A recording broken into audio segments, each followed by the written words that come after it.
আশেপাশে জেবু নাই তো? আর বলবেন না, এই পণ্ডিতটার জন্য কোনো কিছু করে শান্তি নাই। আগে পরিচয় দিই, আজ আমি একজন ফুড ইঞ্জিনিয়ার সেজেছি।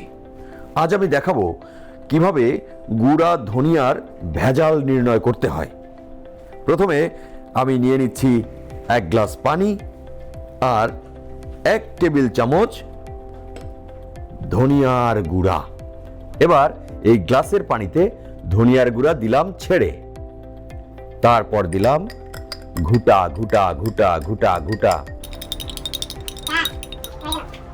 এই যে দেখতে পাচ্ছেন পানির উপরে যে ভেজাল মানে কাঠের গুঁড়া অথবা এই যে ধানের কুড়া সেটা ভেসে আছে, আর ধনিয়া এই যে নিচে জমে আছে। এই ওভারম্যান গাই, তোল আমাকে, শেষ। তোল বলছি। আমার এক্সপেরিমেন্টের 12টা বেজে গেল। রে উল্লু, কথা কানে যায় না তোর? আরে ধ্যাৎ তেরি।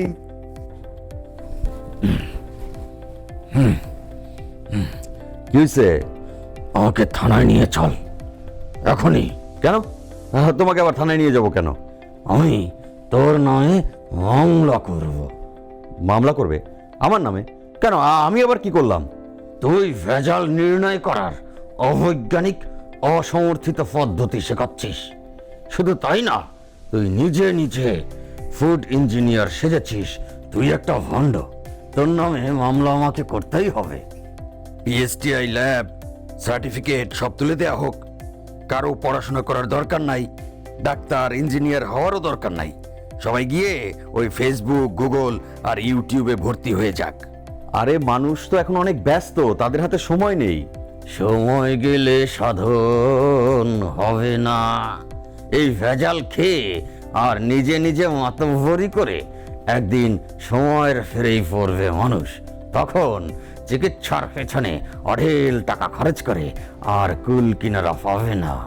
কিন্তু আমি জানি আপনারা এই ওভারম্যাটটার মতো ভুল করেন না আর করবেনও না। এই যে ধনিয়ার গুঁড়াতে কাঠের গুঁড়া বা ভুসি, স্টার্চ বা চালের গুঁড়া, সস্তা বীজের গুঁড়া, চক পাউডার বা চুন, কৃত্রিম রং ও গন্ধ মেশানো হয়। তাতে স্বাস্থ্যের কি কি ক্ষতি হতে পারে জানিস? হ্যাঁ, আপনারা নিশ্চয়ই জানেন। তারপরও বলছি, লিভার, কিডনি, পাকস্থলী, অন্ত্র, ফুসফুস, শ্বাসনালীর মারাত্মক ক্ষতি হতে পারে। গর্ভবতী নারীরা ভেজাল ধনিয়া গুঁড়া খেলে গর্ভস্থ শিশুর শারীরিক ও মানসিক উভয় দিকেই ক্ষতি হতে পারে। আচ্ছা আচ্ছা, বুঝতে পেরেছি। কচু বুঝতে পেরেছ? হ্যাঁ, ঘরোয়া পদ্ধতিতে ভেজাল চিনাইতে আসছে।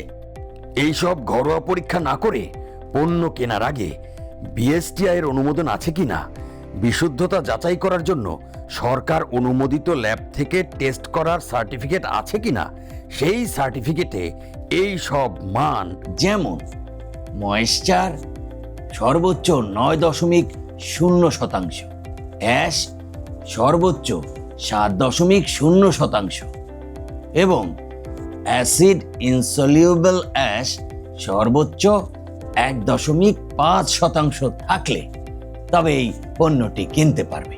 ঠিক আছে? আচ্ছা আচ্ছা, ঠিক আছে, এরপর থেকে তাই করব। আচ্ছা বলতো, ধনিয়ার গুঁড়া মানুষ কেন খায়? ধনিয়ার গুঁড়া মানুষ কেন খায়? কেন খায়?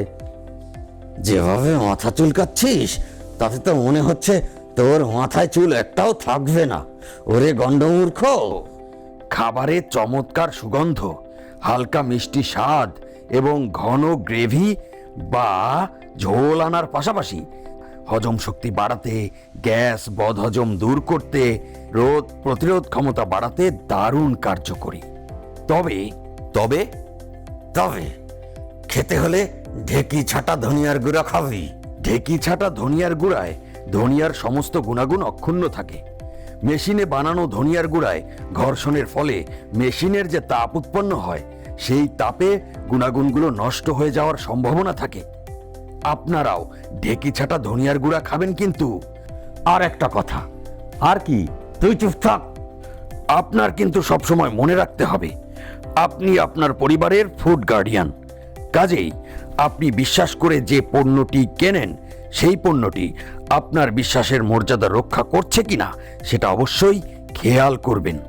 এই গারলটার মতো নতুন নাম ধারণ করবেন না যেন। আমার নতুন নাম মানে? নাজেনাবু খা। নাজেনাবু খা মানে কি? না জেনে না বুঝে খাই। নাজেনাবু খা, নাজেনাবু খা।